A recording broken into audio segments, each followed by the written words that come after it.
Hey everybody, in the lead up to next week's Batman vs Superman, I actually had a request to share my thoughts on the original Man of Steel, which is a prelude to the next movie, so here I am, and I'm going to tell you what I think. Now before I get too heavily into my thoughts on the movie, I am going to let you know that this review will contain spoilers, so if you haven't seen Man of Steel and you don't want to be spoiled by it, then I wouldn't recommend watching this. If however you have seen it, or you don't care about spoilers too much, then by all means check this out.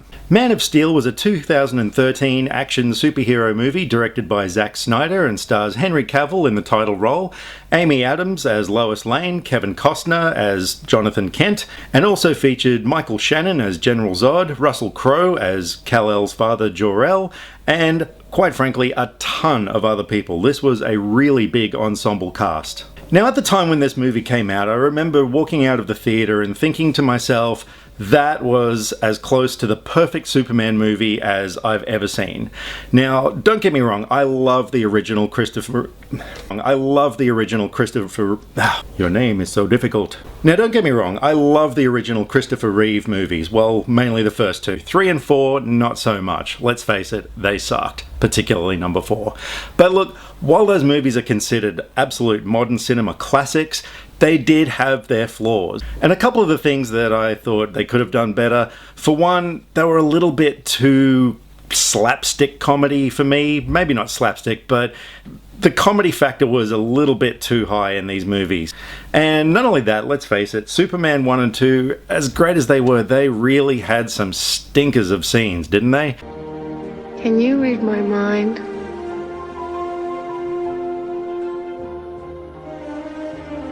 Do you know what it is that you do to me? I mean, that whole scene where Superman flies around the world to change time, you know, to go back through time, that just...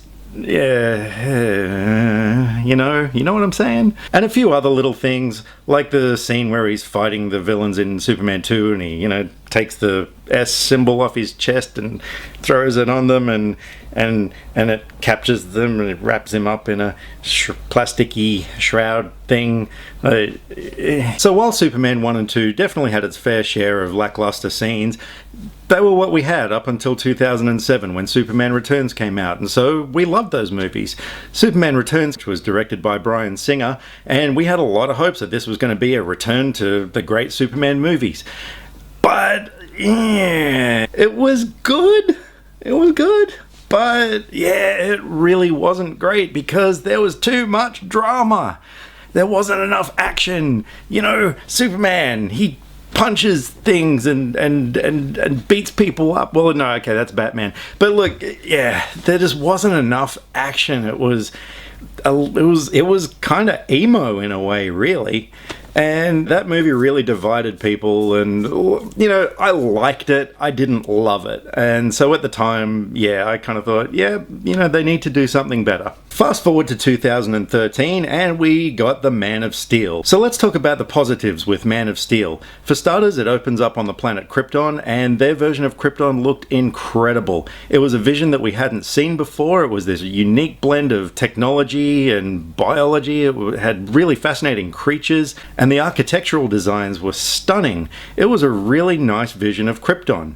And, well, compared to the ice crystal thingies that we had in Superman 1 and 2, you know, they really stepped it up. We had a great cast in this movie. Henry Cavill playing Superman, who hails from England, I might add.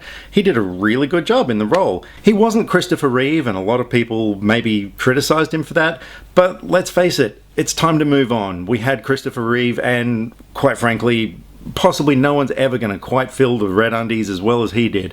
But Henry Cavill did a great job. Amy Adams as Lois Lane, well, she was good. You know, it was nice to see someone who was, you know, a little bit ballsy, I suppose, but I thought maybe they could have done a little more with her character.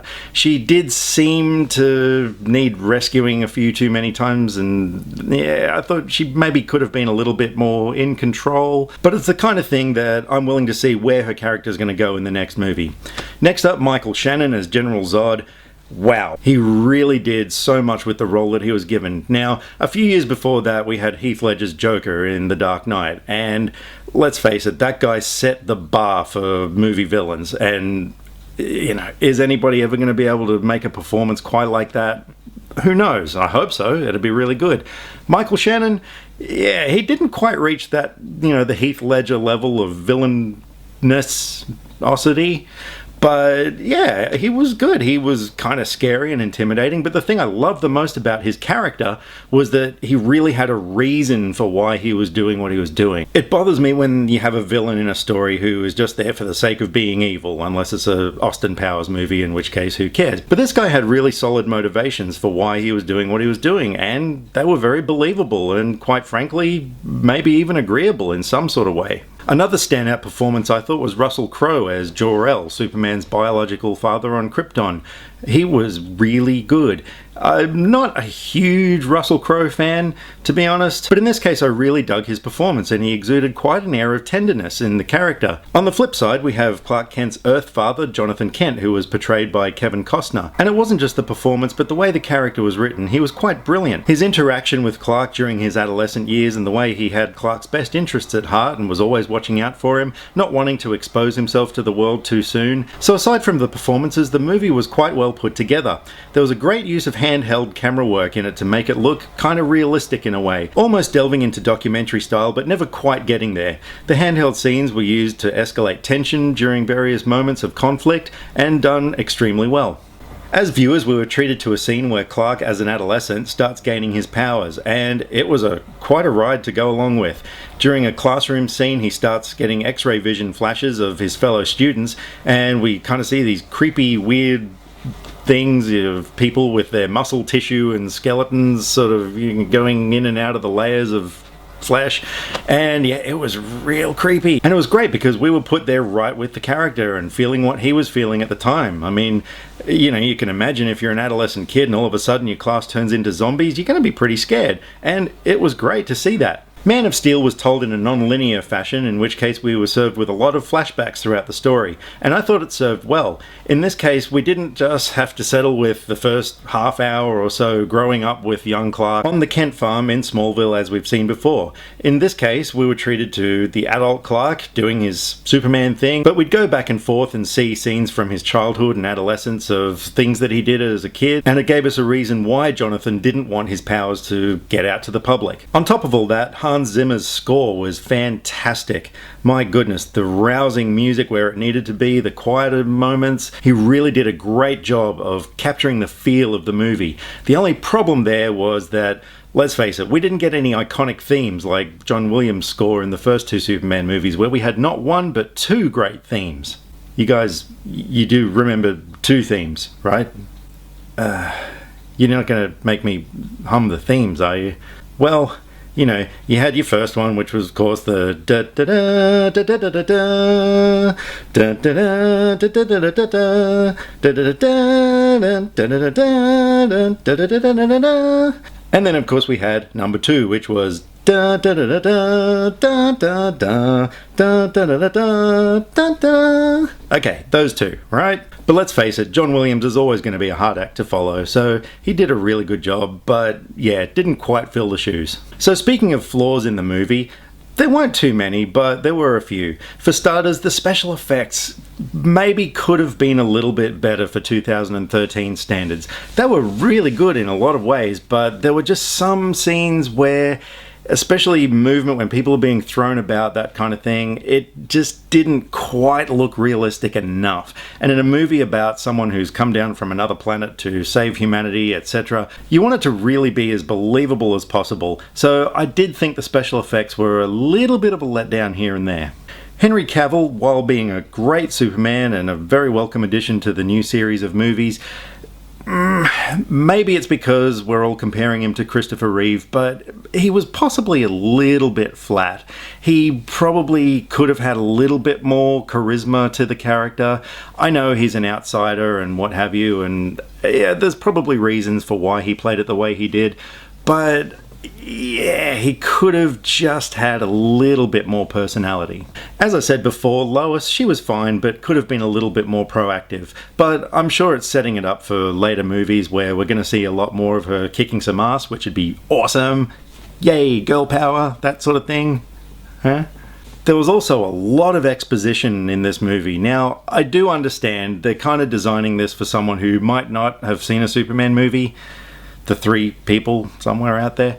But for a lot of the movie-going public, we know the Superman story already, and while it was really nice to see a new version of it, yeah, it's kind of a case of let's move on, let's do something cool now. But again, doing it in the non-linear fashion really served to the benefit of the movie because, as I said before, we didn't get just stuck on the Kent farm during Clark's earlier years, that sort of thing. At least it was broken up. Now, one of the heaviest criticisms that the movie had was its dark tone. The movie was produced by Christopher Nolan, who was responsible for the Dark Knight trilogy of Batman movies, in which case we were given a gritty, real version of Batman, which was fantastic because that's what that character needed. Did Superman need that?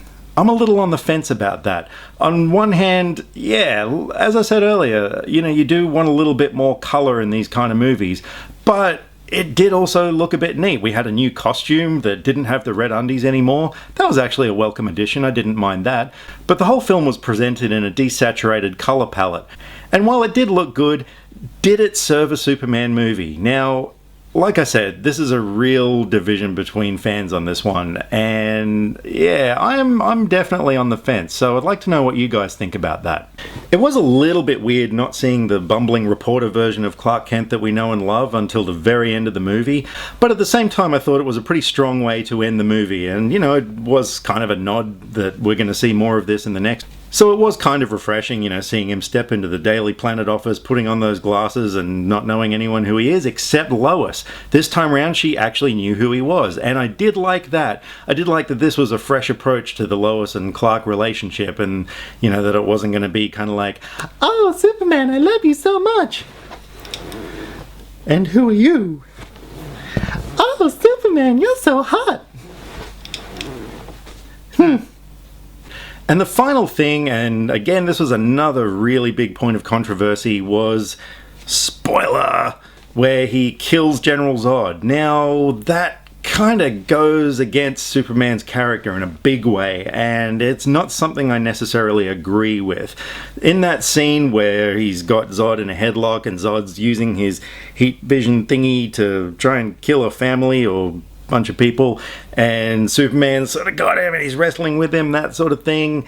Rather than snapping his neck, I kind of think maybe he could have done something like either cover his eyes, it's not going to hurt his hand, or flew away somewhere, take him somewhere else that, he's not going to bother people.